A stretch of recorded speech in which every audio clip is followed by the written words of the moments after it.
যে মানুষ তোমার হৃদয়কে চূর্ণ বিচূর্ণ করতে পারে সে কখনো অনুশোচনা করে না। সে চলে যায় যখন তুমি কষ্ট পাচ্ছ, ভ্রুক্ষেপও করে না। সে তোমার কষ্টকে পরোয়া করে না, তার কিছুই যায় আসে না। কারণ তুমি যে কষ্ট পাচ্ছ এটা সে তার সমস্যা মনেই করে না। নিজেকে তোমার অবস্থায় দাঁড় করায় না। তুমি ভেবেছিলে সে অন্যরকম, কিন্তু সে তা নয়। তোমার বোঝার ভুল ছিল, মারাত্মক ভুল ছিল।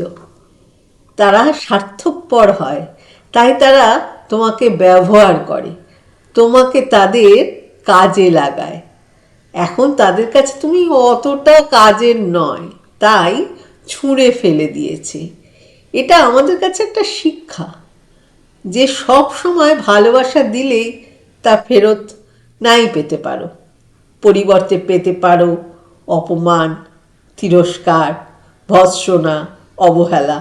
কষ্ট পেও না, ওগুলোকে গলার হার মনে করো। সামনে এগিয়ে যাও, ভালো থেকো।